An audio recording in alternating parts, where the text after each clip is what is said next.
Please welcome the one of the brains behind the one of the biggest bands in the world, Arcade Fire, Win Butler.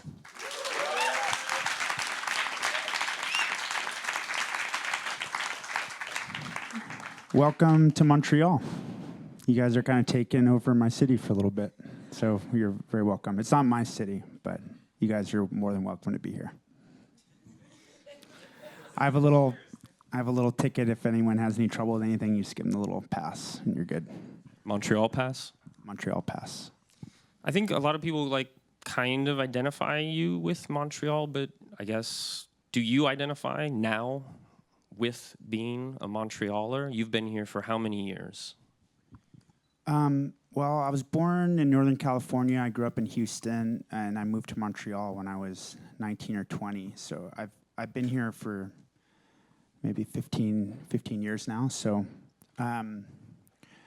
I guess I kind of self-identify as an American Montrealer. I can't quite be a Quebecer. I can't quite be a Canadian, but I'm definitely a Montrealer. So you grew up mostly in Houston, though? Yes, yeah. What was your childhood like in Houston? Because it actually isn't specifically Houston. It's a suburb quite a bit outside of Houston, right? The Woodlands? Yeah, I mean, all of Houston it's so spread out. I think it's about the same population in Chicago, but it's maybe twice the area. So yeah, lots of satellite towns. I moved there when I was 5. It's one of my really early memories of getting off the plane in Houston from Northern California, and the door of the plane opened, just the hot air, like it was August or something like that, and just like the heat and humidity hit me. I kind of looked at my mom. I was like, "What the fuck is? What is this? Like, why are we here? What is this?" Yeah, it's a strange town. I mean, it's almost like living in. I mean, it's. Yeah, oil industry and then it's like many cities in one, I guess. Yeah. What was Woodlands like specifically? The Woodlands is like a weird suburban. I feel like it was one of the first kind of planned communities in the 70s. I actually looked this up. I actually made a record about it called The Suburbs, but some of the emotional side of it. But yeah, the dude that founded my town, I learned this recently. He was like a real estate guy. He bought up the whole area, and he got his money from, he invented fracking. So, pretty cool dude. What a legacy. Yeah, what a legacy. So fracking and planned communities. So it was a little bit boring. It was a fine place to be a kid. I mean, you're kind of by yourself, and there are a lot of bike trails, and Houston Rockets won the championship when I was a kid. I was really into basketball. Hakeem Olajuwon's kind of my all-time hero. But yeah, I knew from a pretty early age that I wanted to get out of there that as soon as it was conceivably possible, and I ended up pretty far away. With the suburbs, I grew up in the suburbs. Getting music around that is a little bit difficult, especially pre-internet era. Yeah. What kind of music stores existed in the Woodlands? Well, I mean, they built the mall when I was in high school, so there wasn't really, I think it would have been like the mall at a certain point. But it was mostly the radio. And so, I mean, I guess, a band like The Cure, like kind of the bands that were big enough to make it on the radio that were different, Depeche Mode, and then, I mean, that would have been the stuff I gravitated towards. You weren't getting obscure 7 inches and that type of stuff. I don't really like obscure 7 inches. No, I do. I like obscure stuff too, but I think everyone, when they're drunk and with their friends, wants to hear stuff that's really great. So some of it's obscure and some of it's extremely popular. I mean, the only record we had in my house when I was in California was Thriller. That was the only popular music that I heard, which is pretty solid, It doesn't. It's extremely popular and extremely good. But that said, I mean, you did grow up quite a bit with music. Your mom played the harp. Yeah. And your grandfather was a guitarist, right? Yeah. Yeah, my grandfather's probably, in terms of the scope of my life, is probably my biggest influence.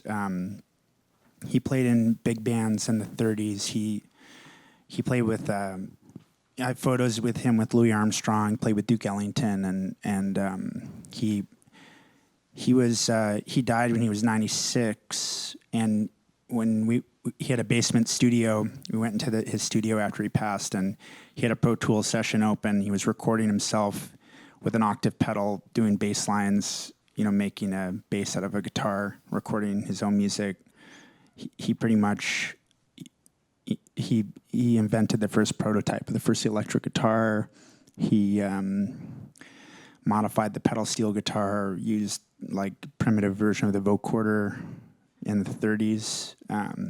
So he was a pretty like futuristic dude, and he bought me my first guitar, and as soon as basically he died while we were making Funeral. So the record is called Funeral, kind of partially from the experience of going to his funeral, and yeah. Well, we actually have a video to kind of paint a picture of what he was doing way back when. Maybe we can go ahead and show that. Yeah, cool. Yeah, I remember Alvino, that one of the bass players around that era in his band was Charles Mingus, and when they were checking into hotels in the South, they'd have to put him. He'd have to wear a Hawaiian shirt and pretend he was Hawaiian so he could stay at the same hotel. Pretty crazy. So that was Alvino Ray, and I guess it was a guitar. It was talking. The legs were dangling over the chair. Like, do you know much about that video specifically? That would have been in some, like a little cutaway in a film. I actually don't know what that specific film was, but he had something called the Sonovox, which was essentially two speakers without a cone. And my grandmother, who was a singer, would be off the stage, and you hold the speakers to your throat, and then the signal of the guitar would pass, and you kind of vocalize make the sounds with your mouth, basically. So the vibration of the guitar moves your vocal cords, then you vocalize it just by. It kind of hurts actually to do it. I've tried it before, but it's kind of painful. But yeah, my grandmother sang in a group called the King Sisters. And so they performed together. So I had a very early example of a life in music, and a couple that was married that was playing music together. And yeah, man, he was. Yeah, when he passed away, he would just sell a guitar. He really didn't have much money at the end of his life. He would just sell a guitar every year. That was kind of how he would survive. And when he died, he basically just left with nothing but a couple guitars, and he hid a bunch of gold coins around his house and left a map for my mom and her brothers to find the coins. Like that's what they did after he died, like just a magical dude, Like he didn't leave them with much, but it was like kind of made it an adventure. But anyway, really beautiful man. In terms of you making music, when did that actually start? When did you first kind of get into bands specifically? Was that something that started in Houston? A little bit, yeah. My mom was a harpist, and she's very inspired by Joni Mitchell, and she wanted to kind of be Joni Mitchell, but with a harp, which was not really possible. It's Joanna Newsom, right? It kind of is now. Yeah, I took my mom to see Joanna Newsom, and she's like, "That's what I was trying to do." Oh my god! It's like 30 years later. But yeah, so she would do gigs in like elementary schools and stuff. So my brother and I played, did that stuff with her. I mean, music. She'd be playing Debussy when I got home from school, and I was like, "Stop playing the harp! It's so annoying." But so yeah, I don't know. didn't really think of it in a professional sense because it was so normal. It's like if your dad's an accountant, you're not like, I want to be an accountant when I grow up. So, yeah, I don't know. Were you writing songs in Houston, or did that start later when you got to Montreal? Well, I mean, I think so I was in Houston until I was about 15, and then my dad's family's from New England, and he'd gone to boarding school, and I wasn't extremely happy. I don't think I knew I was unhappy, but he basically asked if I wanted to go away to school, and I applied to this school called Phillips Exeter, and I got in, and I was like, okay, I'll try. And so I left home when I was 15. And just before I was leaving, I was like, well, I should probably learn to play the guitar so that I have something to do when I'm away from home. And so when I got there, I was super depressed because my family was in Texas and I was in New Hampshire. And so I would just kind of play guitar all day, every day, and not do my homework and be sad and listen to The Cure. Yeah. Then you had a short stop off in Boston. Yeah.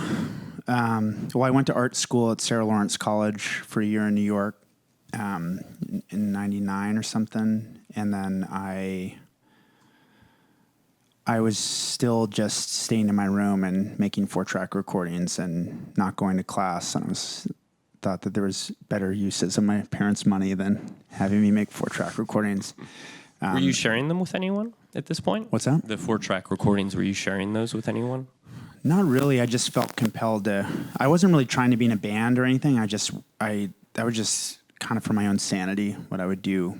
But then I was walking around campus and I just kind of had this flash that I should start a band with my best friend from high school. So I just like went to a payphone. I called him and my friend Jessen, and I was like, "You're dropping out of school. I'm dropping out of school. We're starting a band this summer. Okay, talk to you later." And pretty much since then, I dropped out of school. We played music all summer, and that was kind of the beginning of whatever it is that I do now, basically, or at least the beginning of trying to find a drummer, which lasted about 5 years. But it's always the drummer. Always the drummer. Yeah. How did you make your way up here then from the States?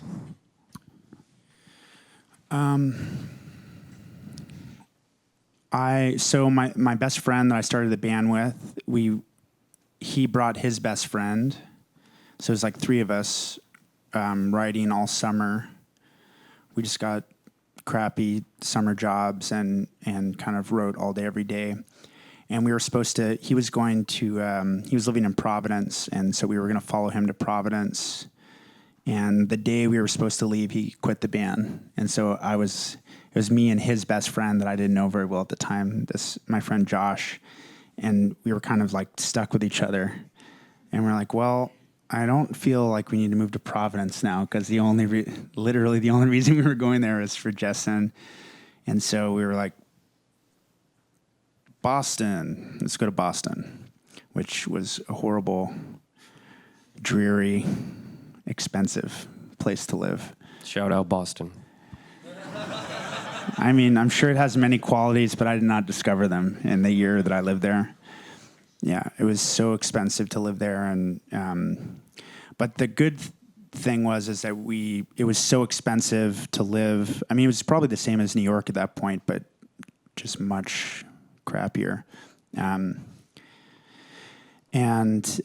So we had to share a bedroom. So we we were in the same bedroom, so we couldn't really have much of a social life or girlfriends or anything. And we just essentially just wrote music all day, every day.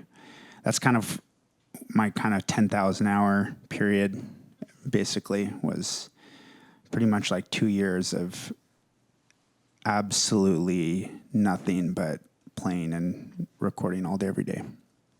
What did you learn? I mean, what were the early things that you feel like you got out of those 10,000 hours that you brought to what happened in Montreal? Are there certain things that you feel like you really got out of that? I got that what I was making wasn't good wasn't good enough. I'd never felt satisfied with anything I did.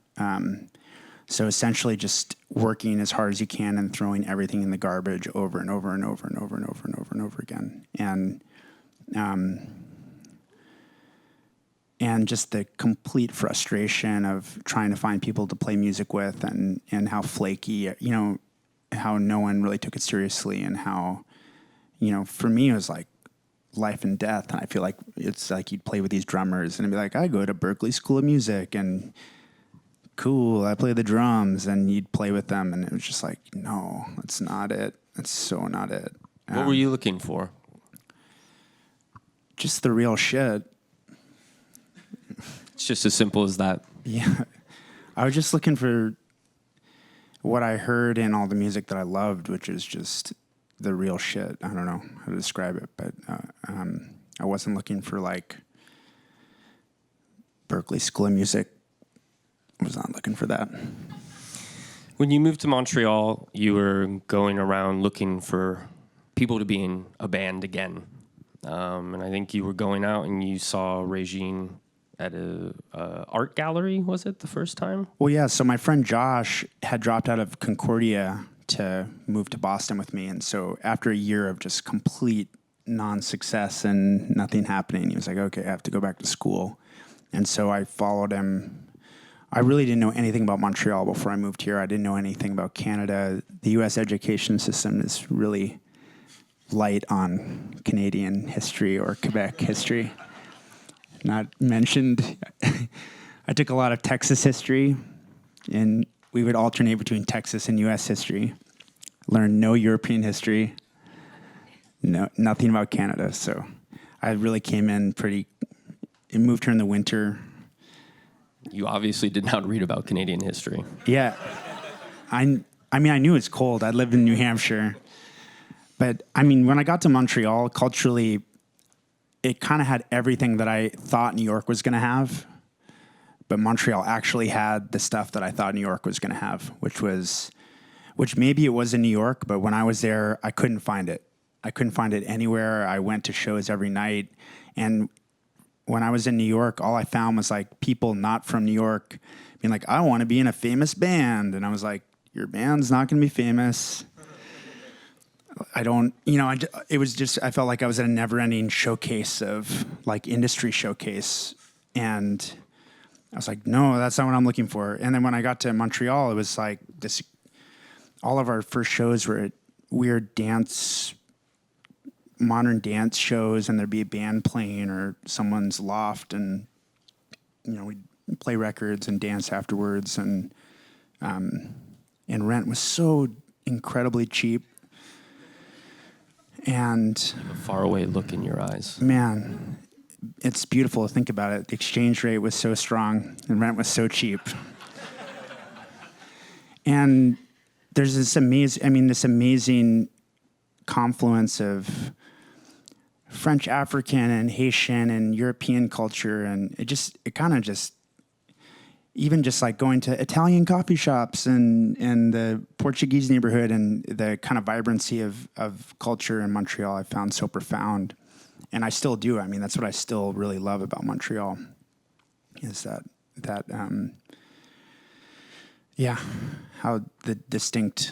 how cultures maintain their distinctiveness and the kind of crazy melting pot of the whole thing. I guess Regine is a product of that, your now wife. Yeah, so when I met Regine, I was still looking for a drummer. It was like 2 years later. And she was going to McGill at the time, and I would hang out outside the drummer's rooms trying to find a drummer. And she saw me in the cafeteria, and it's a very small program, and I pretty clearly didn't go there. And so we were talking. I was describing to her what I was looking for, and she was like, "Oh, you're not going to find it here, but I might know someone." And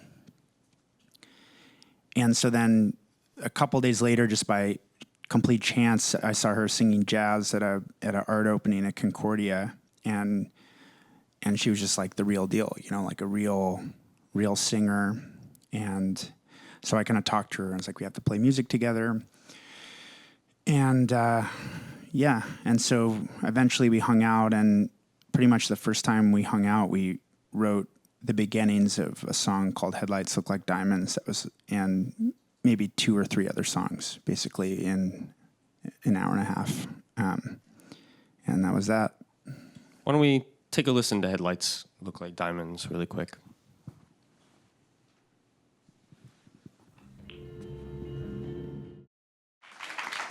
I think anyone that ever saw our band play at that time would say that the recording is just horrible.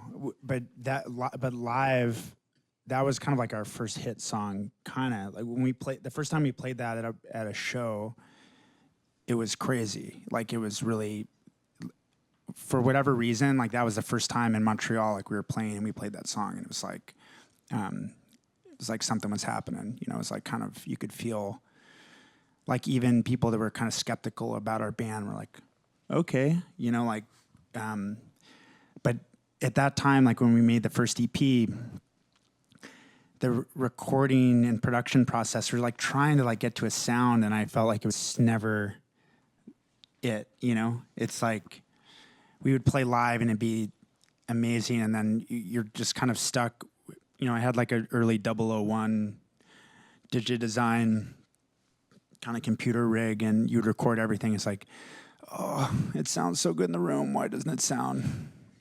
Why can't I make it sound the way that it sounds? And I think we were really, one of the really amazing things in Montreal that we were so fortunate was that there's still all these analog recording studios. And so Hotel to Tango at that time, which is where Godspeed You Black Emperor recorded, and Howard Billerman, who ran that studio, saw us play live and really liked the band, and essentially like gave us a chance to do a recording in his studio, which was just a 2-inch tape machine and a Neotech desk, and the, you know, basic tools that you can actually work with to make something sound the way like the records that I love sound, you know, even if it's not like, it was just like finally some tools to work with. And I'm just cheating at your playlist, but that actually the song called Laika, it's the second song on Funeral, and we had just gotten into the studio, and I remember doing an overdub of electric guitar. There's this really funny thing in Montreal, like when we were kind of coming up, it was a very kind of avant jazz, electronic. The scene was like really not pop music at all. And so for us, even having singing or a vocalist, people were like, oh, you fucking sellouts, you know, you have singing in your music, you know. And I remember the dude that was because our drummer, Howard, ended up drumming on the record. And so we had someone helping. And I did this overdub on electric guitar, and I came back, and it was the first time I'd ever heard my music recorded. And it was like, that's exactly how I wanted it to sound. You know, it was the first time I ever heard it coming out of the speakers, and I was like, yes, that's what I meant to say.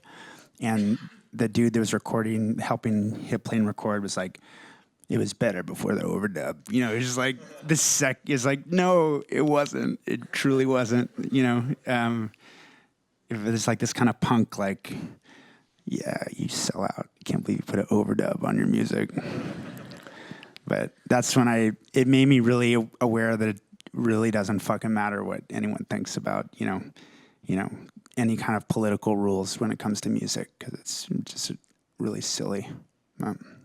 Do you feel like, I mean, obviously there's this huge scene of indie rock in Montreal. Do you feel like you're a part of that, or at that time, or was it this situation where you were very much an outlier? Did you feel like there were other bands in this city that were kindred spirits? I didn't know anything about indie rock, Regine didn't know what indie rock was until she read articles about Arcade Fire describing it as indie rock. She was so not. I think the first poster that we made looking for drummers when Regine joined the band, we had a list of influences, and it was, it's pretty funny. It was pretty on the nose. It was like New Order, Debussy, Arvo Part, the Pixies, I think I might have said Depeche Mode. I don't know. And Neil Young and Motown. Which sounds crazy, but that's pretty much what our band sounds like. So that's why you never got a drummer very quickly. Yeah.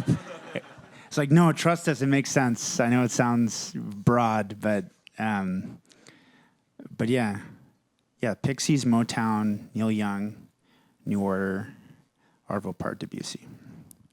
So what do we hear on Funeral? Do we hear all of that, or was something kind of coming a little bit more to the fore? I hear all of that. I mean, I hear all of that. But played by amateurs with, I mean, I think, I don't know, man. To me, whatever medium you're recording in, you have to find the place where you start to break the machine a little bit. It's like when something gets overdriven or something goes wrong in the synthesizer, or something is wrong with the guitar, and you kind of push it to a point where it starts to break up or it starts to break, and it's a kind of a different point with every type of music. But I feel like on that first record, it was like everything was in the red. Everything was emotionally in the red. Yeah, we're just trying to make music that because we were playing 100 shows in these little bars, and I didn't want people talking at the bar when we're playing, you know? Like, if we were fucking playing, like, I wanted people to be aware that we were playing, you know? Like, in the back of the room, out in the street, you know?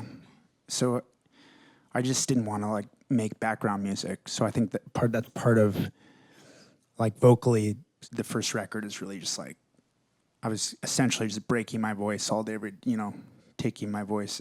How can I break it, basically? Why don't we take a listen to one track from this, as you mentioned earlier. This is Leica.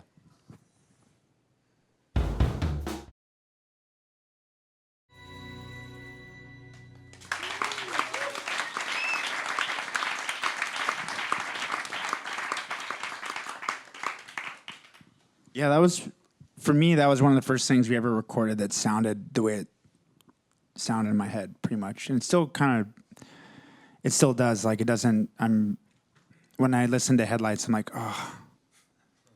And it's not a lo-fi thing, because that's pretty lo-fi sounding, but it sounded the way that it was supposed to sound, which to me, that's the difference in production. It has nothing to do with, like, how expensive the tool is, but it's more just about trying to realize the actual thing that you're imagining and have it come out that way, for me. That album has been hailed to the heavens. Everyone, it's #1 album of the decade, all of this stuff. What do we still not know about that album? Because, I mean, I feel like it's been talked about so much. I mean, is there anything from that time that just you feel like is underrated or not talked about that really was something important? I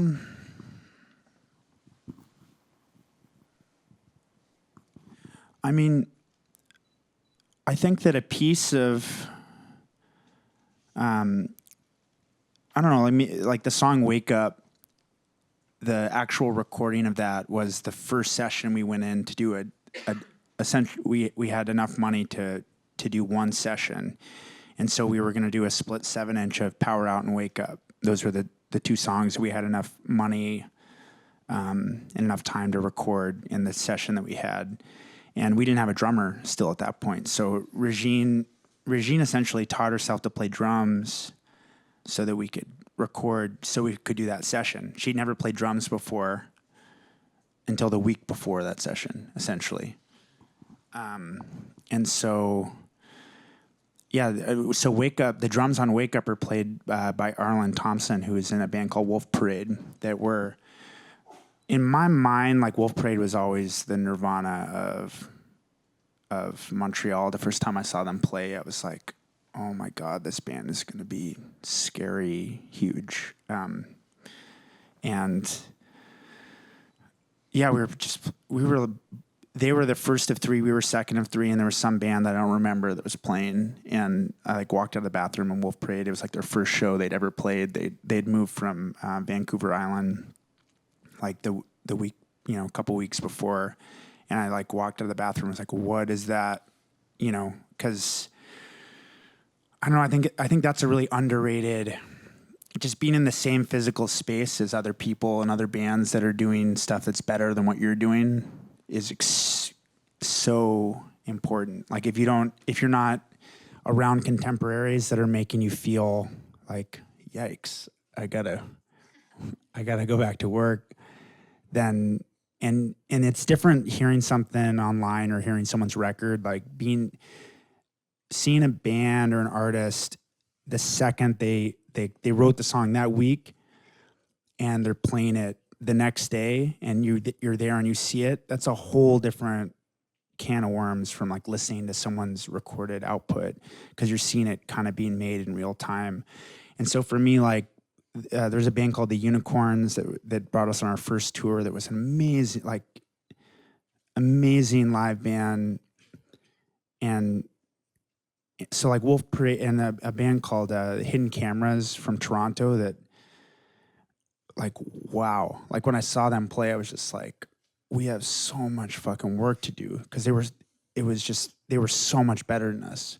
Do you feel, I mean, you love basketball, and obviously basketball is a competition. Do you feel like that element of competition in your mind, that kind of like bell goes off in a way when you see a great band? Not in an antagonistic way, but just kind of like, yeah, like I need to get to work. No, I think that's kind of a human thing. I mean, with music, unless you hear it, you can't respond to it. You have to hear. You can't like something that you've never heard before. So I think that, I don't know. I mean, I think that's why it's like you look at the really good music scenes when there's a lot of bands and a lot of diversity of music. It is something about other bands seeing each other, and it just kind of like, I don't know. I guarantee you the Talking Heads watched the Ramones play, and it's not like they played like the Ramones, but it definitely changed how they played, because they're like, I'm sure if you saw the Ramones at that time, you're like, fuck, like there's another level of energy that you can kind of give to a performance, and I don't know. I mean, I think with anything, that's really important, just to be inspired and be pushed and to be, yeah. Actually, I have a thing. There's Dan from Wolf Parade. The first night they ever played, they were just playing. Dan and Spencer were playing songs that they had written from their old bands, and so this was the song that was playing in this bar that I still remember. Like, it was just as someone who was my friend that was writing music. It was the first time I had a friend that was like, you are a great songwriter, like other great songwriters I know. So anyway, this song's called, he had a band called Atlas Strategic. This song's called Smooth Nights. I don't know how the recording will sound, but amazing song. Is this playing? Line, no. Oh, it was working before. Do you want to just give me your... Oh, there we go. Sorry. So anyway, like the first time I heard that song in a bar, I knew it for the rest of my life, just because of the melody. I could have sung that song to you at any point.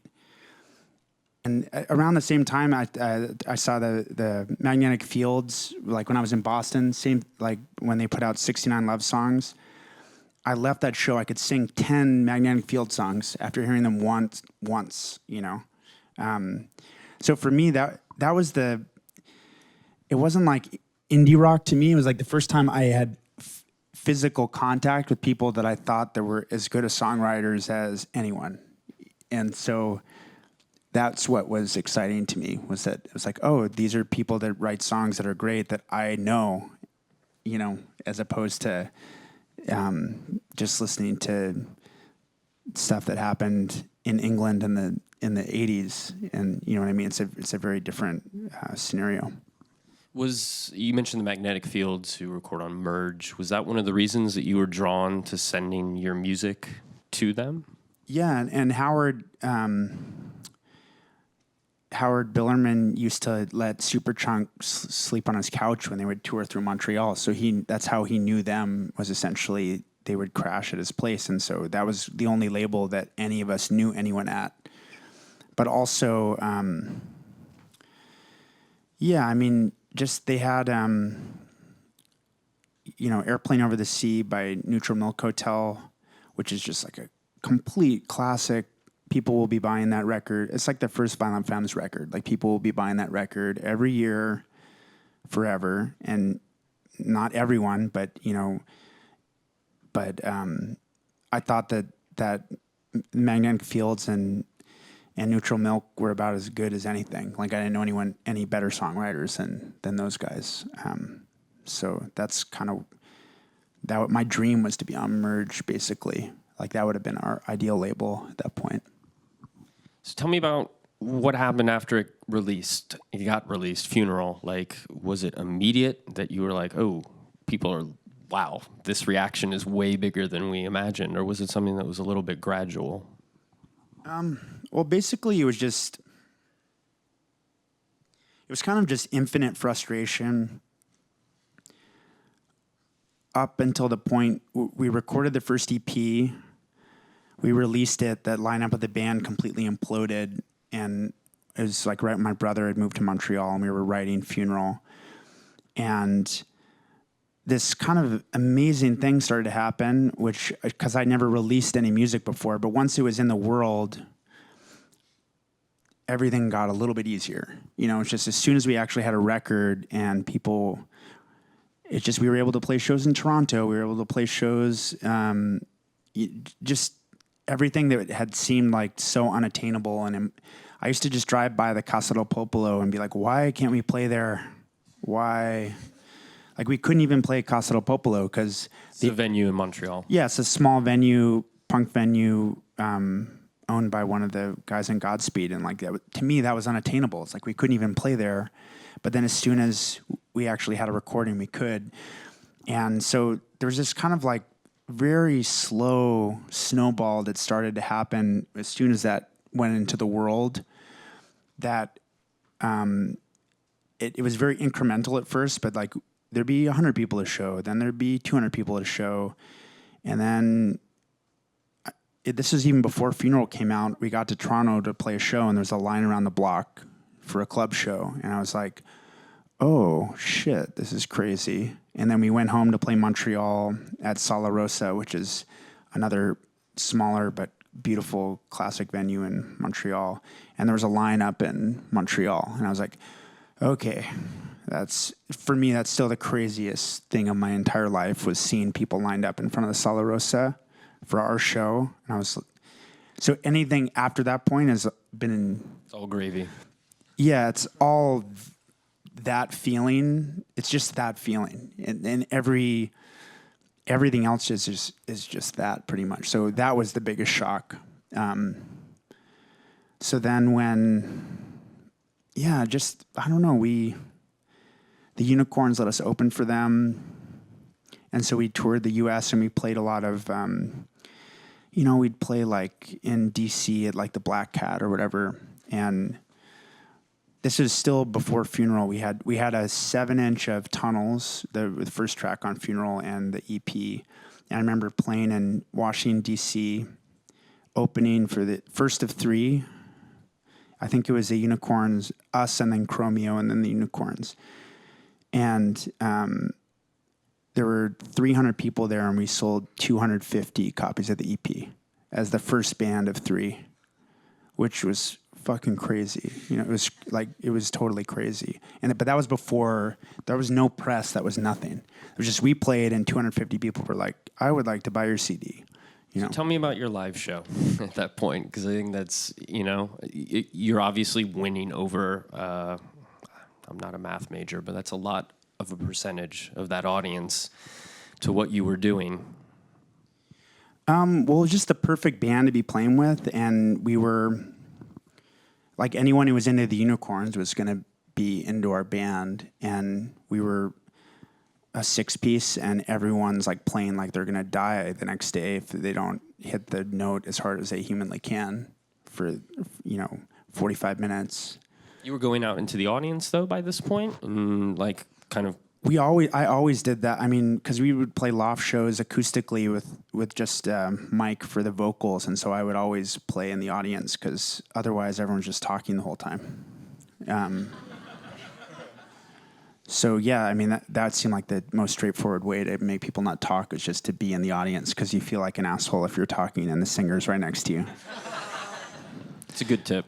But we would always start the show by playing in the audience acoustically through the crowd onto the stage. That's how we would always start our show because it was essentially like, hey guys, the show is start. You know, it's just a way to kind of take whatever the space of the room was and kind of and be in the room and be aware that you're in a room and we're all in a room and let's listen to these songs and kind of create, because it's kind of a two-way thing with the audience. If the audience doesn't buy in, then you're fucked to begin with, you know? Like the audience has to accept your basic proposal or else it's never going to happen anyway, you know?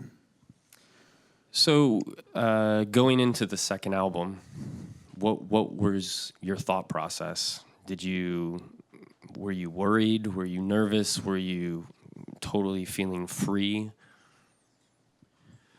Well, I mean, it was crazy. I mean, the whole thing of Funeral was crazy because, you know, I think we set a goal to sell 10,000 records, and we sold 10,000 records the first week the record was out. And we're like, okay. Got to make some new goals. And, you know, like David Bowie and David Byrne came to our first headline show in New York. And we sang with David Byrne the next time we were in New York, and David Bowie was there. And then at the end of the Funeral, yeah, I mean, it was just insane. It was like, it just got bigger and bigger. The record didn't come out in the UK until 6 or 8 months after it came out in the US because we didn't have a label yet.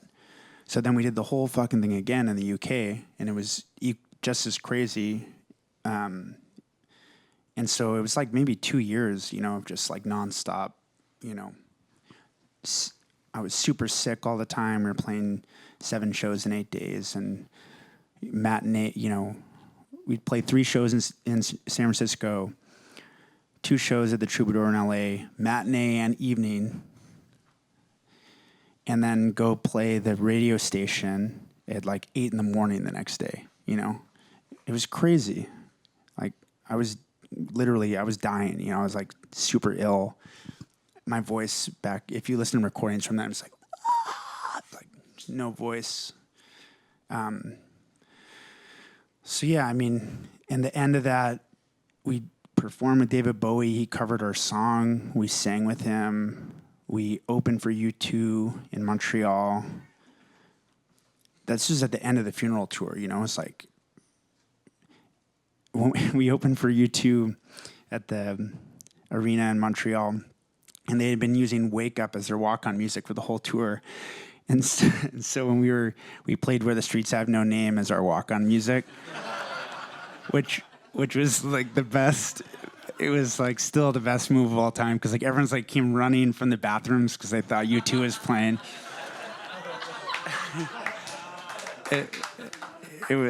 It was amazing. It was so great. It's like I mean, great, amazing walk-on music. If you guys ever need walk-on music, Where the Streets Have No Name really gets people going.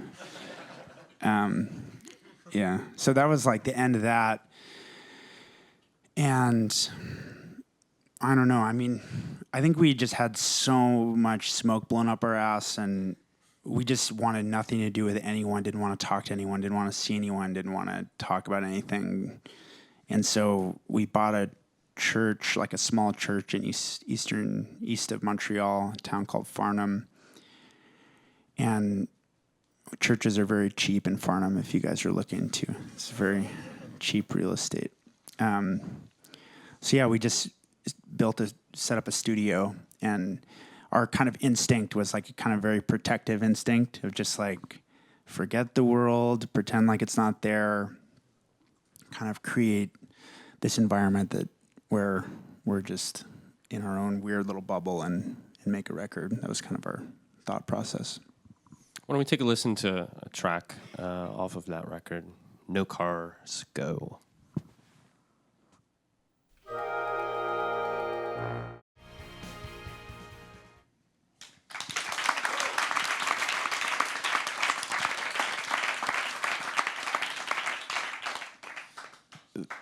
So you went out to a farm, but you brought a producer with you? No. Okay. No, I mean, we're... It was just you away from the world. It was just us. We had an engineer named Scott Colburn that we started working with at that point, that he'd done like some Animal Collective records, and basically, actually that song, we just plugged everything in, and that was like kind of right after we come off tour for Funeral. And so that was recorded like way before the rest of the record, because we had just been playing it live for like 2 years. And it's like, okay, let's just cut this while we know how to play it. And we essentially just did 2 takes of the song. And that's the only song we ever did a tape edit. It was like first half of it is from 1 take. The second half is from another take. Cut the fucking tape, spliced it. And that, which is terrifying. There's a reason why people use Pro Tools. It's like a lot.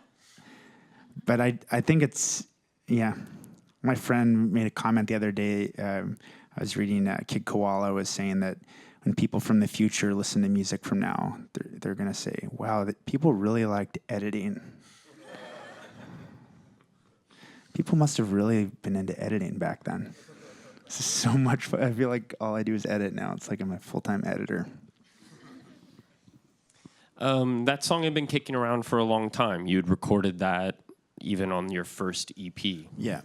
Why, did you come back to that particular one? It was just one that didn't sound like the way it was supposed to sound, and the way we had been playing it live was so radically different from the way it had been. Do you feel like, you've come back to a number of songs, like, over the years, or recorded different versions of songs? Do you feel like, once you put it on a record, finally, is it done? Or for you, is songwriting kind of always this malleable, there's 100 different ways and different versions of things? I mean, that one wasn't done, but yeah, I think it depends on who's singing it. I mean, there's tons of examples of cover versions where the cover version is way more interesting than the original. But yeah, I think it depends. I mean, one of the classic examples I think of is Blondie. When they were working. What's the super famous Blondie song? Yeah, Heart of Glass. Like the original original version of Heart of Glass is so different, and they recorded it like 6 years before that record. It's still really cool. I love the original version of Heart of Glass. It's amazing. But do you have songs kicking around like right now that are 6 years, 7 years old that you're still trying to nail down? Or refine? Yeah. I mean, sometimes it takes 10 years. Yeah. Sometimes it takes 10 minutes. Sometimes it takes 10 years. That's what makes making a record hard. If everything just took 10 years or everything just took 10 minutes, that'd be easier. That record, Neon Bible, was the first time you did work with an outside producer, maybe after you were at the farm. Why did you make that decision to bring in this guy, Marcus Draves, right? Yeah, I mean, I think Mark is actually just credited as an engineer on that record. I mean, we always kind of produce our own stuff, and I think he has a production credit on Suburbs. But, I mean, the practical reason was that Howard wasn't in the band who recorded. Howard had played drums on... Regine plays drums on half of Funeral, maybe, and Howard plays drums on the other half. But Jeremy started playing with us on the Funeral tour, our amazing drummer, Jeremy Guerra.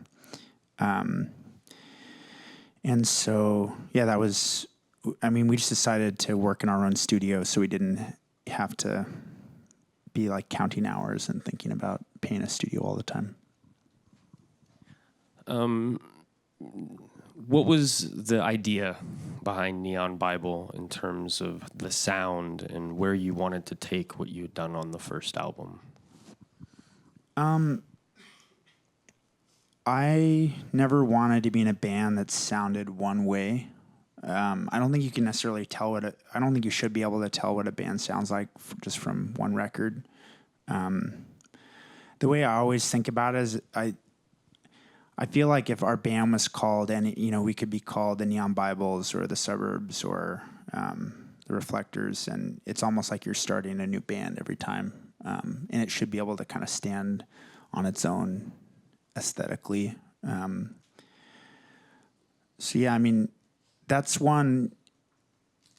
Yeah, it's interesting. That was my first experience of, because I feel like we came in the first wave of like internet people talking about music on the internet, with making it more popular, and so obviously that cuts many ways. Obviously. So yeah, I knew there was gonna be just so much bullshit, just so like, you should go back sometime and just read NME reviews of like the Clash just to make yourself chuckle. It's the best.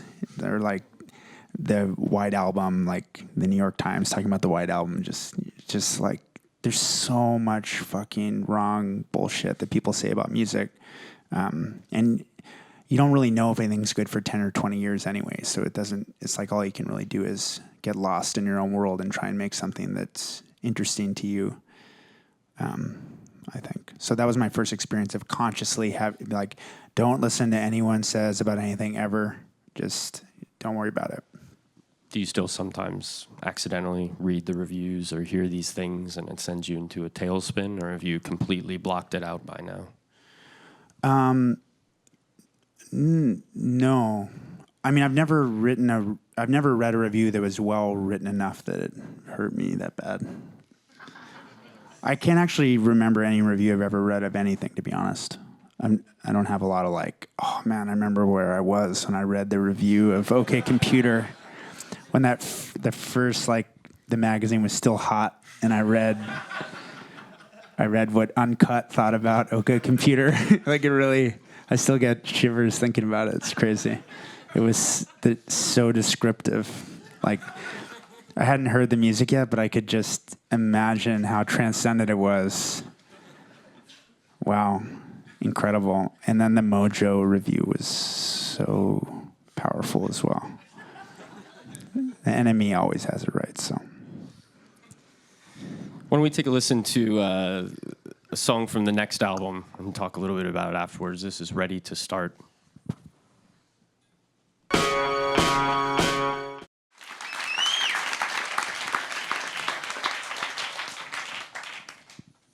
Why did you want to write a record about the suburbs? I don't know. I kind of felt like I was at a point in my life where I still had these really visceral memories of. I feel like for me, a lot of songwriting starts with a feeling, or more than a lyric. It almost starts with a feeling. And you spend the course of a record trying to kind of look at it from different angles and try to kind of say something about it. And I don't know. I was just kind of daydreaming one day, and I was kind of closed my eyes and was trying to remember the woodlands, like when I would ride my bike, the kind of path I would take, and try to remember every detail, just as a mental exercise almost, just remember exactly how long it would take to drive down the street and turn left and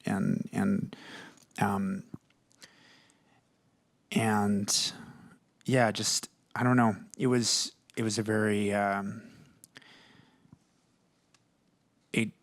it just kind of brought up a lot. Like I wrote wrote a lot of lyrics, wrote a ton of stuff. It just kind of brought up a lot. And with my friend Josh that I originally started the band with, I had an idea for a science fiction film called The Suburbs that was basically, like, the only image I really had was basically like kind of a war scene, like in a McDonald's, basically. Just like kind of like a firefight, kind of weird suburban kind of war film.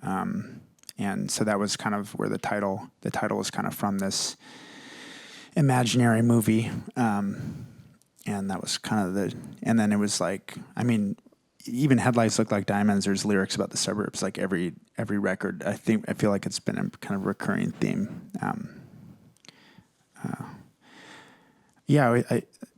The Rolling Stones don't have any songs about the suburbs. I feel like it's like you have to like talk about shit that people haven't talked about before sometimes. So I just felt like there was stuff I felt like I wanted to say that you know, maybe Radiohead had like hinted at, but they never actually talked about it. It was always like this kind of weird imaginary place, and I wanted to kind of write about some of the more boring shit.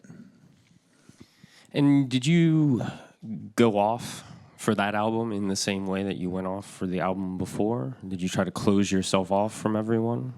I mean, that record I think we wrote for a full year, like for a year before we even played a note of music. Like, I kind of knew before we did the Suburbs that just the kind of culture that we're in, that if we didn't make a great record, that no one would give a shit about our band anymore. Basically, I was just like, that's how I felt at the time. It was like that there's this kind of this culture of like wanting to tear everything down, and I just felt this like, okay, we have to, if we're gonna make a record, we have to just do the best thing we possibly can, or it doesn't matter, basically. It was also at that kind of weird moment where CDs were pretty much leaving and is kind of going almost all digital, right? A little. No, it was. That wasn't on your mind. That wasn't really on my mind. I mean, that song was cut in the house that we moved into in Montreal, a very small living room, like maybe the size of that corner of that room, with a 10-foot ceiling, 2 drum kits. It was basically all in one room, basically, that song. Tiny room. It doesn't necessarily sound like it, but that's how it was cut. Tape machine in the back of the living room. Tell me about some of the recording techniques that you're using. I mean, to get this sound. I mean, that's a lot of power for something in such a small space. Well, the thing that we do is I've kind of started to gravitate towards being in smaller and smaller rooms. I remember visiting the Motown studio in Detroit, which is essentially just a basement of a house where, like, I mean, for me, Motown, I mean, Kanye talks about like being on the level of Walt Disney, but like Motown is on the level of Walt Disney. You know, like Motown is, for me, is like one of the great American, the overall quality of the music that was produced by that label and the musicianship, and it's just extremely inspiring. And to see the space where a lot of that music was cut, it's like just this dive basement. And most modern studios you walk into and everything's isolated, and there's like drop ceiling and sound paneling and foam, gray foam everywhere, which I don't want to, like, someone sells that shit that decided that's a good idea for studios. I don't know. But so basically in the Motown studio, there's like reflective wood panels that are about waist high. And the purpose of it is to reflect the sound so that it's more exciting sounding for the musicians. So there's more bounce back and more bleed so that the bass player and the drummer and the piano player hear the shit, hear what everyone's playing, and play excited, which is so the opposite of how music is recorded now. Now everything's recorded completely dead and isolated, and how can we isolate everything as much as possible? But to me, the idea is that everyone in the room should be in the fucking room and really feeling it. Like if you're not feeling it while you're cutting it, no one's ever going to feel it. You know, to me, it's like, for me, that's a take. If like you're in the room and everyone's like, wow, then you're like, okay, that's a take. But if you don't feel that, it, you know, and it's usually the first take or the 150th take, you know what I mean? But it's like, to me, I found that very inspiring. So I mean, the trick that we do is we play in the room until we have it, and then we run the amps into like the basement into boxes or whatever. So you just change the cable in the back. So the drums are recorded live in the room. Everything can be recorded live and have isolation so the drums don't sound like crap. But you're still like in the headspace and in the physical space of playing together. That's kind of how we do it. With your vocals, it seems like, especially in terms of pop music at least, it's definitely more in the background than as into the foreground. And I'm wondering if that's a conscious decision or if that's just something that's the way you always heard it. Like, you know, you're listening to things growing up that kind of seeped in unconsciously. Yeah, I don't know. I mean,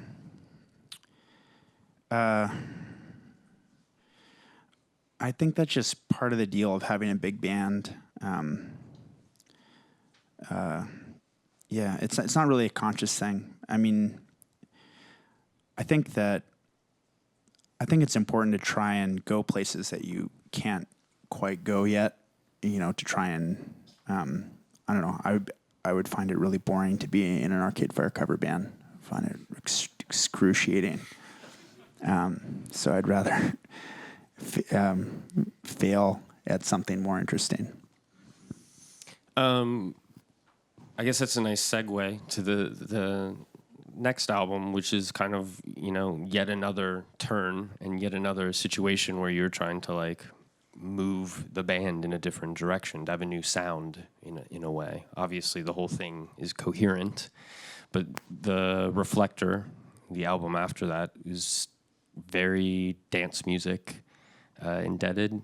And before you wrote that album, a lot of the band went to Haiti for the first time. And I feel like that country seemed to have a huge effect on everyone. Yeah, I mean, Regine's family is from Haiti, and so I kind of, it was a big influence. I mean, just like Compa hearing Haitian music when she was a kid, it was a big, I mean, we have a song called Haiti on Funeral, which is kind of indebted to Compa music. So it's like something that's kind of been in the DNA of the band pretty much from the beginning. But yeah, it's a different story. The first time Regine and I both went there, we went there with this guy named Paul Farmer, who's an incredible doctor. So we went to rural Haiti. And for me, that was, I had never been to, I still have never been to Africa. But for me, that was my first rural Haiti is a really incredible place. I mean, for me, it felt like being in a time machine, going to the Delta in the South, and just 80 years ago or something. Just for me, it was a really profound experience, and met a lot of really amazing musicians, and just for the kind of later part of my life, probably one of the main influences on me personally, just the music and the culture of Haiti. What is it about that music? I mean, is there something you can pinpoint that just is so interesting to you, so compelling? Well, it's something that one of the things that really moved me in Haiti was hearing rah-rah music for the first time, which is kind of street music in Haiti, but it's played on monophonic horns. A lot of times now it's PVC pipe, so it's like lots of different PVC pipes, and so instead of one horn player, it's like spread out over 10 players, or like more monophonic, and usually some kind of depending on what people have. It's like pieces of metal or congas or djembe or like kind of whatever percussion.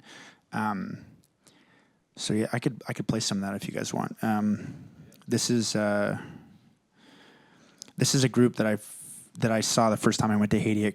Or the first time I went to Carnival in Haiti. They're called Ra Ra Femme. Actually, I think they just changed their name to Simbi Roots, but they're an all-female Ra Ra group. And if you speak French, the lyrics are pretty amazing too. But I'll play that. Oh, let me try it again.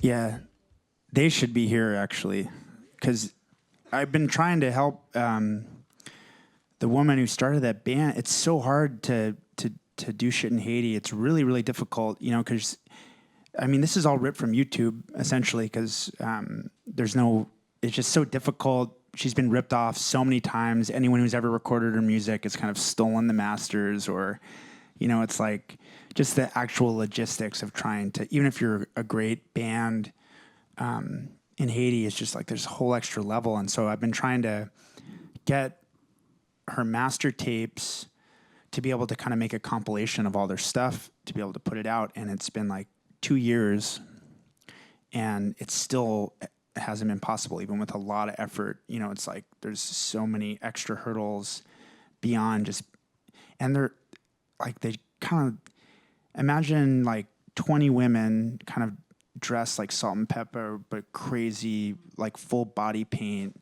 playing African drums, like in the street.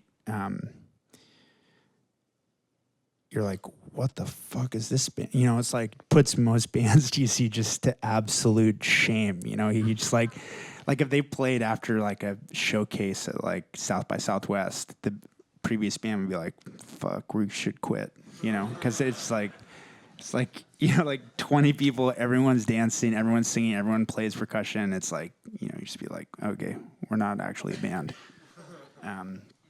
You put a lot of money back into Haiti through charity work that you've done. Obviously, the regime, you have this familial connection to the country, but what is it about, this particular country, this particular cause that means so much to you? I think that we have so much to learn from Haiti. Like every time I come back, just a lot of things that we've kind of thrown by the wayside, Haiti is kind of kept and preserved. I see it almost as even a lot of like specific African rhythms that in different parts of Haiti, they've kind of preserved a lot of these really old musical traditions, and it's just so deep and so rich, and I haven't even like begun to scratch the surface of all the amazing shit there. So, and yeah, so that we were kind of giving $1 per ticket live to Haiti years before the earthquake, and then the earthquake happened. Which Katrina was horrible, but I think 5,000 people. Maybe that 2,000 people died in Katrina, and like 300,000 people died in the earthquake in Haiti. It's like the population of Laval, like in 1 second.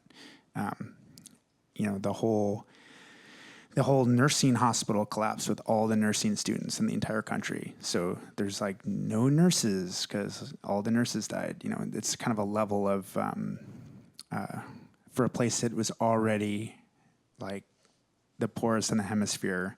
And I know it was like a while ago now, but still, I think it'll be 50 years before they could ever like truly rebuild. So there's just an infinite amount of work to do. And so like any little crap that we're able to do is just a drop in the ocean, but it's like, I feel constantly ashamed that I'm not doing more, basically. We have a video of from Haiti, just to give you kind of a sense of the visual. Maybe we should take a look at it.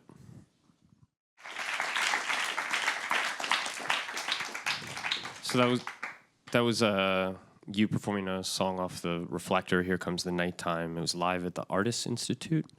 Yeah, it's a really cool. That's in Jacmel, which is in southern Haiti, and it's friends of ours that started a film school there, and it's really really cool. It's like free tuition. I mean, sponsored by donation, but they we helped them open a recording studio, and so now there's like a recording kind of recording academy and people doing sound and.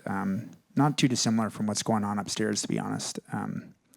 But yeah, it's a really cool program. We basically built the studio because we got offered to license our song to this movie that we said no to a million times, and then. Eventually, they're like, "We'll give you 10 times the amount to Haiti," and we're like, "Yes, that's fine." And so they just cut the check to the Artists Institute, and they built a recording studio that people will probably use for 50 years and make amazing records. So, and they'll use it all day, all night for 50 years. Not 1 second will there not be someone recording all day and all night because it's kind of the only fucking studio. So seems like Carnival in Haiti and New Orleans. It seems like this is a huge inspiration for you at the moment.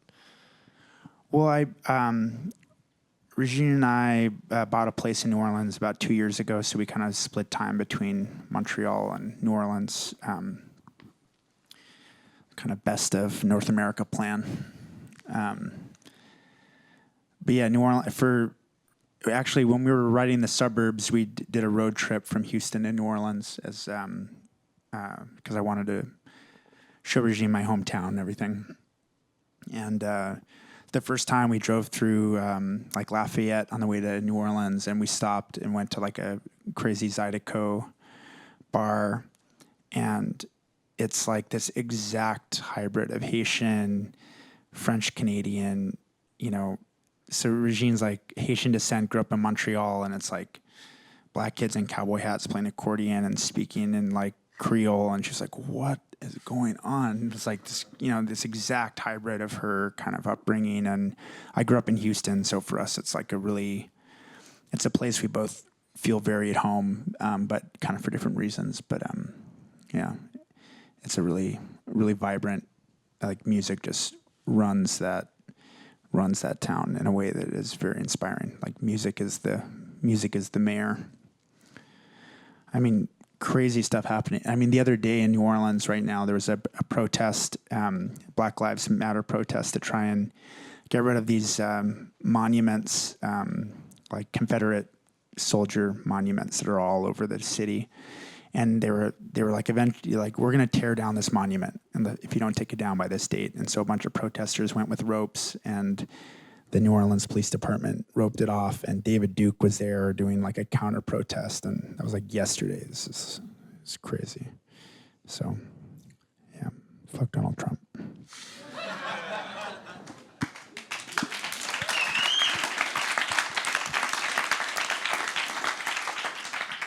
Please register to vote today, everyone. Please, I know that it's not ideal, but Hillary Clinton will be a great president. Donald Trump is a complete fucking nightmare and a clown and a joke, and it really is an extremely important election, and it doesn't matter. You don't have to hang out with Hillary. But Jesus Christ, vote for Hillary Clinton and just everyone register, because it could not be heavier. The consequences can't be more dire.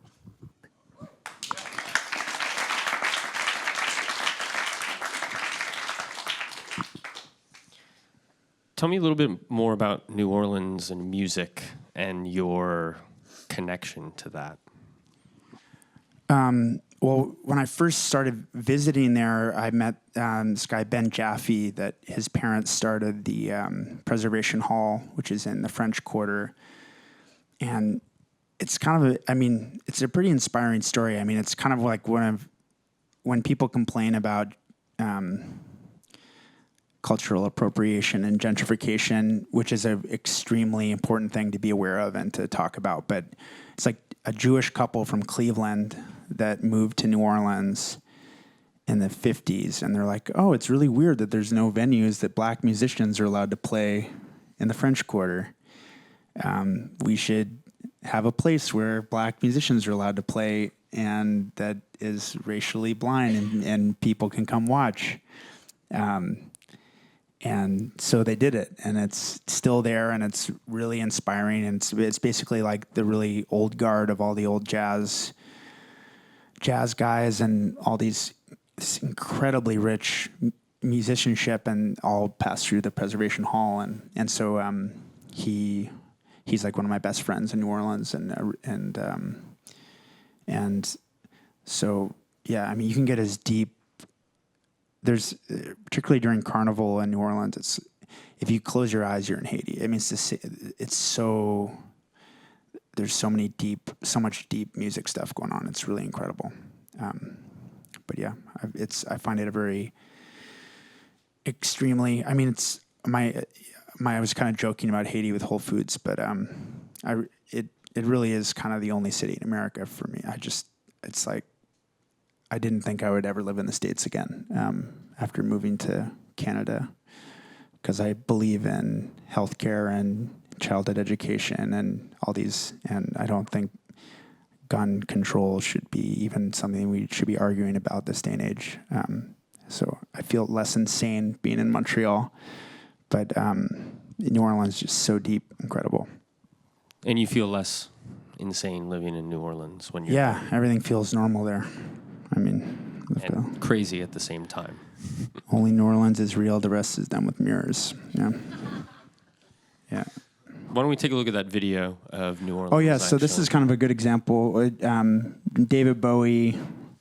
I mean, like I said, David came to some of our first shows, and he sings on Reflektor, and it's just talk about meeting your heroes. I mean. Just such a deep source of inspiration on so many levels. And I think when he passed away, I don't think anyone was really prepared for it. I think it just, millions of people all of a sudden just like, why are there less colors in the universe? And so there's kind of a tradition in New Orleans of parading for, funeral parades, second lining when people pass away. So Ben suggested that the Preservation Hall do one and asked me if I would help with it. And so we got a parade permit, which is pretty easy to do in New Orleans. We got a parade permit for 200 people, and we announced it, and 12,000 people came. And everyone was dressed like David Bowie, and it was just like on 24 hours notice, it was insane. No amplification. And 12,000 people, and just a brass band. It was just like, it was so crazy. It was kind of the punkest shit I've ever participated in. It was so crazy. But yeah, I mean, I think that was just because David touched so many people on so many different levels. So yeah. Anyway, I think that's what that video is. Regine wanted to play a guitar. And so we found a dude that has a shopping cart with a speaker, like with batteries that you push. And so she plugged it in. It was like these really cheesy sounds, like sounded like crap. And she found a bass and was like, okay, that'll work.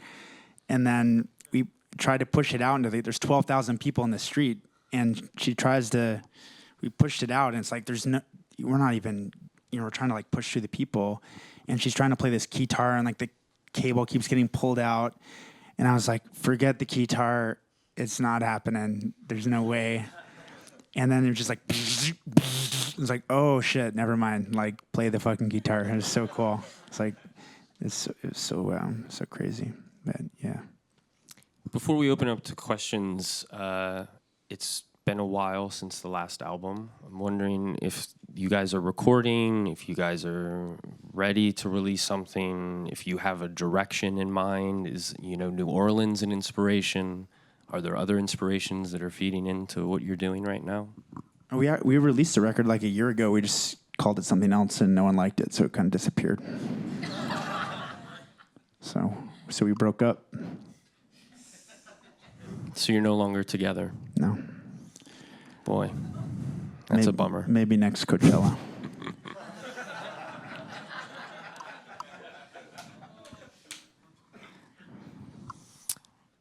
So there's no new record on the horizon until you get the band back together? Yeah, I mean, we'll, presumably our manager will be playing the bass, and we're gonna have to find a new drummer.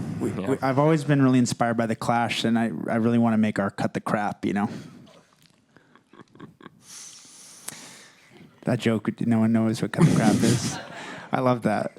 So the Clash, which is like the greatest band of all time, one of my favorite bands, and they kind of started fighting, and the band kind of broke. You know, I think they kicked out Mick Jones and the drummer, and so it's like the manager bringing the songs, and it's no one even remembers it because it's such a piece of crap record, but it's like the last Clash record, and it's just like, nope, not the Clash. And I don't think anyone even takes it as a Clash record, but so yeah, that's what we're going for.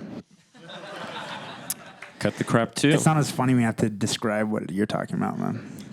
Cut the Crap. Maybe we'll call it Cut the Crap 2. Why don't we open up to questions from the audience? If you just don't mind waiting for a microphone. Yeah.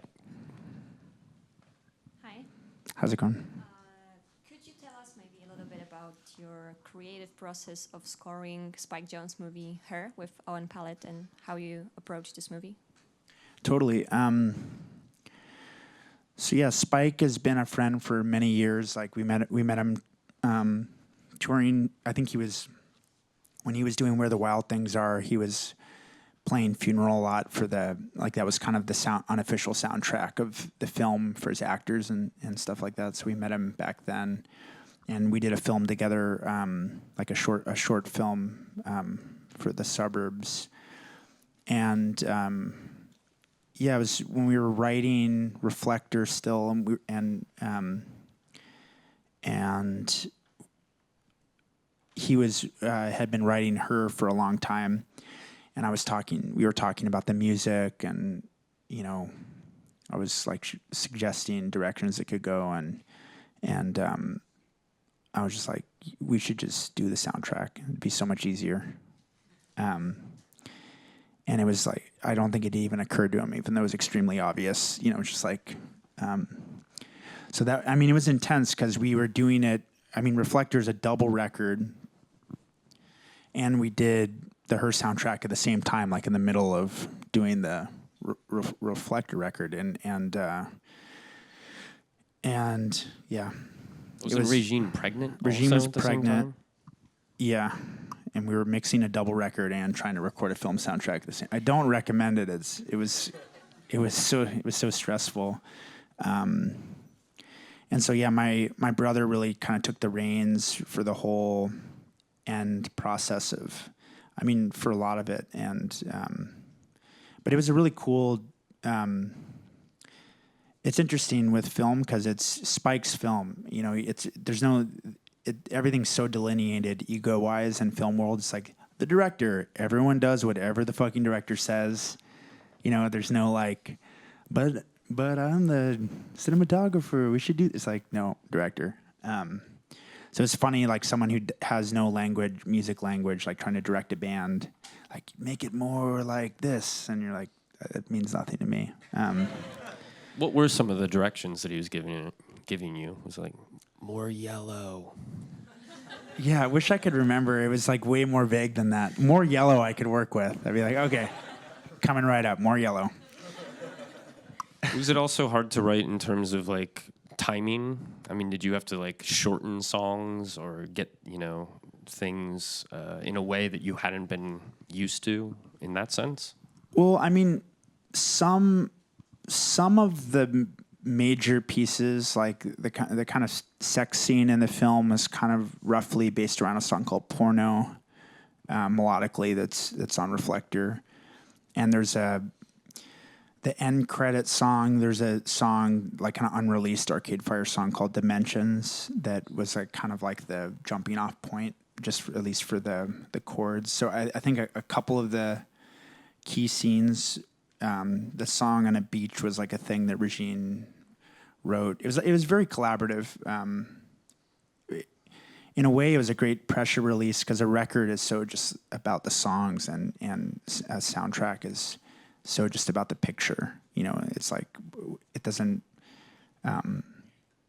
You have to be really just subservient to whatever the picture is. I mean, I think one of my favorite soundtracks of all time is just the Coen brothers. You know, No Country for Old Men, No Music. You know, like to be the Coen brothers are such music directors, and that they temped up all the music and just took it all out. I remember watching that film, just like white knuckles, like, when is the fucking music gonna start? Oh my God, you know. So to me, like that, the director could do that, and I would be totally at peace with it. You know, you're just like the guy working on the Orc Village for Lord of the Rings for like 9 months, and they're like, no Orc Village, and you're like, no. That was 1,500 people working for 9 months. Oh my God, why? My children haven't seen me in 9 months. Please keep the Orc Village. Are there any other questions? Hey, I just wanted to ask you about being inside like a band format in today's music climate. Like, so 2 questions. Like, firstly, what do you think Arcade Fire would look like if it started in this decade? And also, like, how do you guys strive to keep being innovative inside as a band instead of I mean, when we were putting the band together, the first lineup was, I mean, it was always just who are the most talented, most creative people that you can find to play with, that you're inspired by. They do things you're like, yes, that's cool. But there was an element of also chance to the first lineup of the band. It's like, oh, we're in the same film class. You play music? Cool, let's play music together. And so a lot of times you end up in a band, and I mean, everyone in a band are a bunch of weirdos always anyway, you know, but it's like you have to be the same, at least the same genre of weirdo to like commit your life to be in that kind of relationship with a bunch of other people. And so when that kind of combusted, you know, I'd always played music with my brother. I'm just like, who are the most talented people I know? It's like Richard, who's in the band, and Tim and it's like my brother and Regine. Okay, that's the band. You know, it's like who are literally the most. Everyone in the band is more skilled than I am at every instrument. Everyone in the band could be leading their own band and do. And to me, that's kind of what's interesting about it. You know, it's kind of boring to watch a band where everyone likes each other and everything's cool and no one argues. And it's kind of, the whole thing is about tension and about, I mean, I don't want the Rolling Stones to like each other. Like, give me a break, man. It'd be so boring, you know? So, I don't know. That's the tough thing. It's like, it's about friction. That's the source of what's interesting about a band, which is a tough thing to keep going for a long time. If we were doing it today, I mean, the bummer about today, trying to do it today, is just that when we were starting, there was this kind of, you know, I mentioned selling 10,000 records. It's kind of an arbitrary number, but that was kind of, in my mind, that was like, you could quit your day job. If you sold 10,000 records and you're in a band, you could subsist, particularly if you're in Canada and you get a grant every once in a while to make art. But that was like the line where it's like you could be in a band and you didn't have to work in a sandwich shop or in a call center on the side. That's the sad thing about the kind of Spotify world that we're in, is that has been completely eviscerated. That's never coming back. It's gone forever. Because 10,000 streams is like 25 cents, you know, which would have been 10,000 records is enough to be in a band and do it seriously. So that kind of weird economy of the whole thing, that's the really tough one for me. And that's the thing that I continue to have a problem with the whole model of the kind of infinite content model that we're kind of in now, which I'll let you know when I figure that one out. I mean, but I think it'd be hard. But I like to think we would kind of just do the same thing and have less like when money. You put out Reflektor, it was very much an album release. And you created a lot of like interest and did some mysterious things, built up, this sort of like mythos. And it seems like in a way it was kind of a love letter to that kind of thing, especially today when, the surprise album drop is the thing. When you release Cut the Crap 2, what do you think that looks like? That's a working title, by the way. We haven't committed to that. We could change it when it drops tomorrow. Are you still in love with that kind of like kind of build up, that kind of this album release, you drips and drabs? I don't think any of it fucking matters that much in 10 years because a good record's a good record. But I do think that there's, as a fan, there is a period before a record that has come out where you're willing to make a leap into because there's no music videos. I mean, there are, but the music video used to be an extension of the record. That was it's like an LP, you have album artwork. You could get lost in the album artwork. The CD, the album artwork is crap. So you have video. The video is the extension of the world of a record. And now that, I've been trying to get iTunes to not just have a PDF for 10 years for album artwork. Like, you have an iPad or a phone, you should be able to do something amazing with album artwork. It'd be so fucking easy to do something cool. And it's been almost 10 years. I've been like, hey, can we please make something that isn't a PDF, for album artwork? I think it's important. But, they're a tech company. They don't give a shit, They could care less about that particular detail. So, yeah, I don't know. I mean,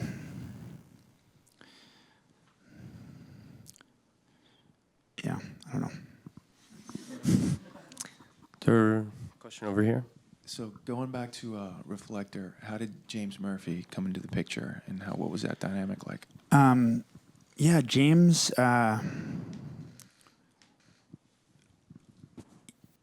I remember being our guitarist Richie had a party at his loft, and I remember hearing "House of Jealous Lovers" by the Rapture. Someone played that, and then Fela Kuti Zombie back to back, and it was the first time I had heard either of those records. It was like in 2001 or something, and it was kind of like, to me, it was kind of like when I had never watched The Godfather, and I watched like The Godfather and then Fargo, and I was like, movies are fucking amazing.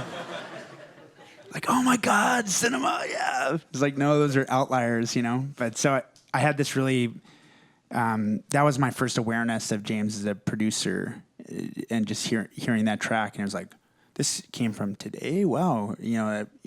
Just in the back of my head, because that doesn't happen very often, where you hear something that really kind of like hits you in the face. So we toured together on Neon Bible. LCD opened for us, and we did like a split 7-inch together, and we always just kind of, I think we look at it from the whole thing from a somewhat of a similar place. He was kind of like a sound guy, came more from indie world, and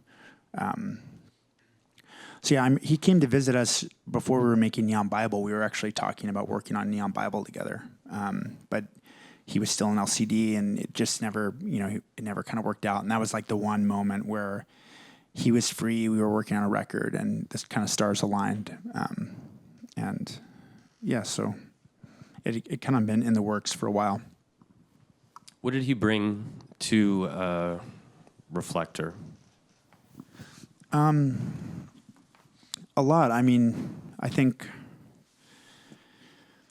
think every record, it was nice having someone that wasn't Mir Regine having an opinion about the way something sounds, and you can kind of,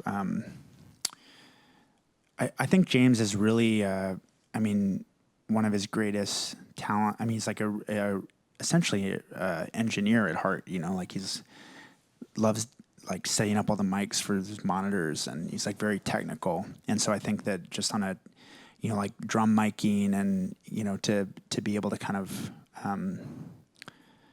you know, a song like Here Comes the Nighttime, like it's not necessarily the songs you think James worked on that he worked on. Like he mixed Awful Sound, which doesn't sound like a James Murphy record at all. That's the one that he mixed on the record. So it's not necessarily like we played dance music, James did it. You know, it's like not that straightforward.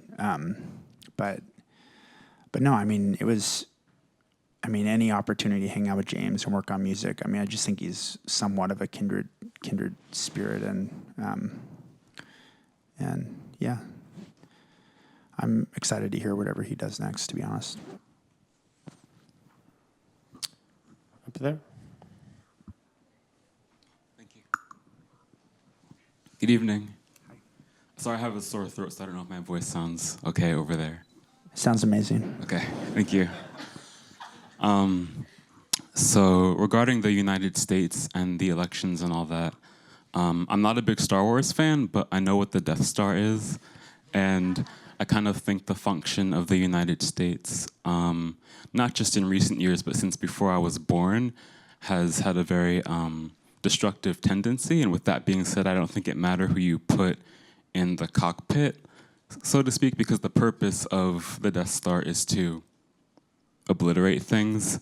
And I've observed that in the American population, people think having a choice between two different brands of evil is okay. And I think people, not just in the US, but globally, need to reject that routine. I don't think it's the most enlightening course of action to constantly choose between two brands of evil every 4 years or however many times it comes around.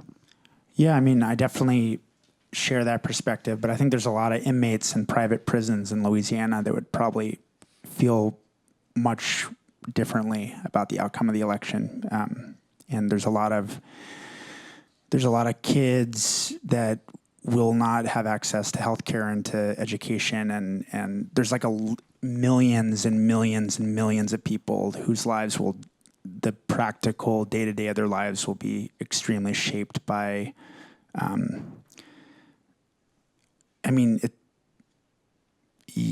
that's my counter argument. Yeah, that's absolutely true. Yeah. But I think But I agree. I agree that there's definitely, the system is a complete farce. It's insane. The U.S. does a lot of evil in the world and has for a long time, and that's pretty obvious, I think, to anyone with a brain. Yeah. Yeah, people should go to the sources. Yeah, and so is Canada, and so have a lot of places. But yeah, U.S. is tough. There's a question up front. Hi, how are you? I'm great. I have two questions, more or less related to each other. You mentioned about in the earlier days where you had to write a lot of things and scraping all of them over and over again. So how did you come to terms with your writing over the years? And the second one is I watched a video of a live performance of Ready to Start where you have two drummers. So was it a natural progression, or was it a choice in expanding the live performance, or probably perhaps it's just fuck yeah, we can have as many drummers as we want now. So yeah. I think one of the strengths of the band is that a lot of people play bass, and we have two drummers and three bass players. And so depending on who's playing what, the rhythm section can really shift and go in different directions. And I think that there was kind of a cool Regine kind of playing the cymbals and Jeremy playing the backbeat. It was just kind of like a hybrid feel. They really worked on some songs, and it's just like another kind of quill in the arrow, depending on what the song. I mean, the way I look at it is like the song. it's almost like a visual thing to me. If you're performing, it's like here's the stage, here's the performer, here's the audience, and the song is kind of in the middle. And when it works, everyone meets in the middle at the song, because the song is, I mean, that's what you're all kind of serving is the song essentially. In terms of writing, I just think you have to write so much crap. We had a rule early in my band that we were using a lot of guitar pedals and effects, and we made a rule that you couldn't use delay, you couldn't use any guitar pedals for like 5 years. It was just like a rule that we came to because it was distracting. It was like making you, you need to put a bunch of crap on it to mask the fact that the song isn't maybe quite as good as it should be. So, I don't know. I feel like that kind of stuff was important, or just like not being satisfied, just not being ever. It's kind of not the best personality trait, but it is, just never feeling satisfied. It's kind of how I feel all the time. There's a question up there. Thanks. Hi, hello. I wanted to ask you, a common thread that I've noticed in the 3 lectures we had so far is the idea of having like a really high bar and being in an environment when you can listen to other musicians who you think are better than you, and like how you say, I gotta get back to work, and like not compromising in that, and having like a healthy competition sort of thing, not in like like you said, like not in an adversarial way. But what do you think are really like for you, in your experience, important instances, like how do you say concrete? No. Like social gatherings or social things that really help, like bring us in together, where that is like put in the forefront. Like I don't know if I'm expressing No, I get what you're saying. In Montreal. There were. There was a band called the Bloody Gashes. There was like kind of like a noise punk band. They later became a band called AIDS Wolf, which is a pretty offensive name for a band, but that was their band name. But they threw these. It was just someone's apartment, and they would do these shows. That's where I first saw the Unicorns. Like every band would play them, and it was $5 or it was free if you brought a can of food. It was like a food drive thing for like the food bank. And it was just like a very like punk little thing, but it was such a diverse group. So much talent came through that one little weird apartment. And they like did all the silk screen for all the shows, and I think it really takes someone like that in a scene that like is willing to throw shows and not be super close-minded to who gets to play them, because something you might think is crap might be the best thing ever. I mean, when I first heard Grimes in Montreal, like from when we were starting, like here's this girl who's like inspired by Mariah Carey. Like in Montreal, like you're like, I like Mariah Carey, like. Would not fly, but her music is so great, it's like and force of personality and yeah, I don't know. There needs to be, someone needs to like throw the party, and there has to be some music there, not just drugs. Because drugs, it gets really boring if it's just that, like super boring. People think it's really interesting. It's super boring. Are there any other questions? This one over here.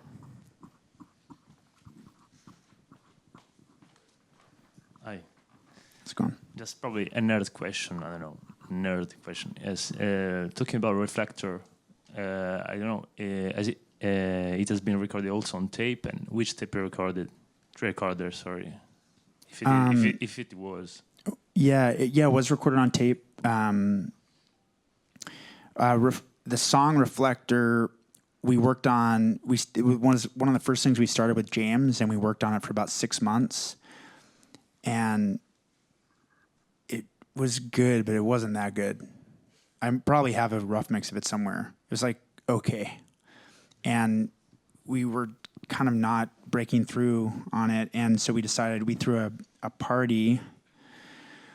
We kind of did this kind of elaborate hoax where we pretended it was another band. It was at a recording studio. It was like in a loft building, and we set up this fake stage. Like, this is the lengths you have to go to now. It's insane. But we set up a fake stage, and we were in the other room, and my brother and Richie came out in masks and pretended to be the band and just played this horrible reggae kind of thing. And so everyone thought this was the show. And like half the people were like, this is awful, I'm out of here. And half the people were like, okay, I could get into, like, yeah, I could get into this. And then we had, so then they started like a conga line, and we were already playing in the next room. And so like everyone came in, we were already playing, like we played half of Reflektor live. And it was our first time playing it in front of anyone. This was before we even cut the record. Really, we were halfway done. And we played it, and we were like, okay, that's how that goes. And the next day, 12 musicians live, 2 percussionists, sax, just cut it in a day and threw away the 6 months that we'd worked on the previous thing. And that's what the song is. Yeah. Thanks. Yeah. Any other questions? And it could be better. Hi. I don't even think we're that good at it. We're just doing our best, I just sound like I'm like, oh, our music's the best. I think that we're like super, I think it could be a lot better. Hi. Obviously, you've had a really important influence with the innovative musicians in your family that have helped shape you. Do you think if you'd have grown up in a non-musical family, you'd be trying to strive for the same things? Like, would you even be making music? I don't know. It's such a weird hodgepodge. I mean, Regine, neither of her parents played music, but she was like teaching herself classical music at 3, like on a keyboard in the basement, Like when, I think after Funeral came out, her dad was like, oh, you play music? He's like, yeah, Dad, that's all I do all day, every day. Like I'm kind of a savant. So I don't know. I don't know what it is, Like I've intentionally tried to not get any better at guitar. I was probably better at guitar when I was 15 than I am now. Like I think I was never, I don't know, maybe it was the whole, like Nirvana came out when I was 15, and I was like, okay, fuck guitar solos, thank God. I never have, like, only sarcastic guitar solos, So I think that liberated me from having to think that I had to be good at my instrument. But yeah, I don't know. So I don't know. It probably gave me secure. I mean, I knew I would do it if I wanted to. You know what I mean? I never was like, oh, can I be a musician? That I didn't have to grapple with that kind of existential question that I think some people are like, am I allowed to do this? That kind of thing. So I'm not sure. But, yeah. Any more questions? Yeah, maybe one final more. You talked earlier about starting to play by entering from inside the crowd, and being closer to the crowd and then sort of elevating on the stage. Obviously, that's a little harder now, I guess, for most of the gigs that you play.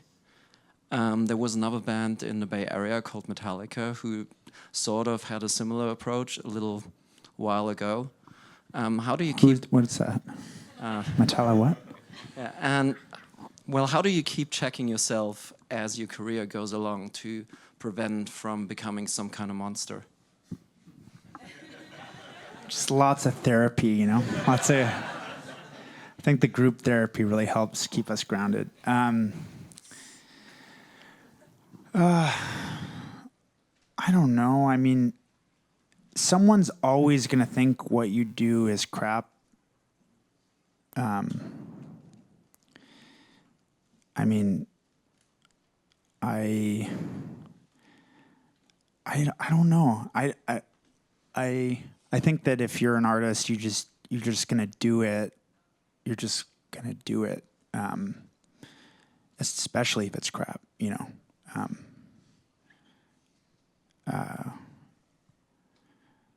Yeah, I don't think David Bowie was like, I'm going to Berlin because I just think I think it's easy to mythologize a lot of this stuff, but I just think you're just kind of following the thing wherever it goes, you know. But yeah, I have no interest in being like in a really shitty, boring, famous rock band. It's not interesting to me at all.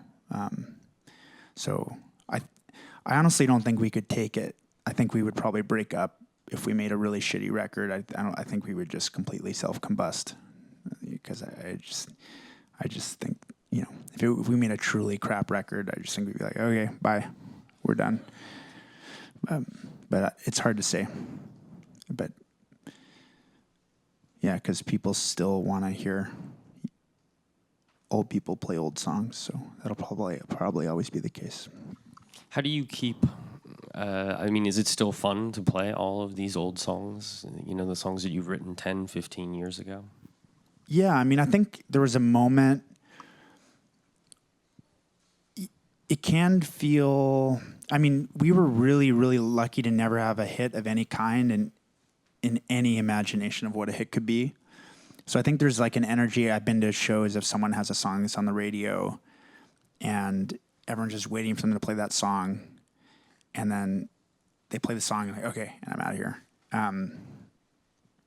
But we never had that, you know, at all, not even close. I mean, Wake Up, we didn't play that for many tours. We did a whole Reflektor tour where we only played songs off Reflektor, and no one at the end was like, why didn't you play Wake Up? You know, like, because that's not, our fans aren't really like that. And also it was a great show, and it probably didn't even occur to anyone that we didn't play Wake Up because it was a really good show. So I don't know. I think that we were lucky to not. Yeah, it's either like you're Prince and you have a million billion hits, or you have 0 hits. I think the middle ground is really would be really tedious, you know. Yeah, and I don't think we're gonna do the Prince thing because we already missed the boat on having a billion hits. It's more like the Pixies. I mean, I always like when the Pixies reunited, and you're like, oh yeah, this song. Oh right, cool, this song. Oh, amazing! They're playing this song. Oh, forget about this song. This song. Oh, that's a really cool song. Like, there's not a Pixie song they could play that I'd be sad that they're playing. I like pretty much every Pixie song. You know, maybe 1 or 2 I don't like. I don't know. Cool. Well, please help me thanking Win Butler.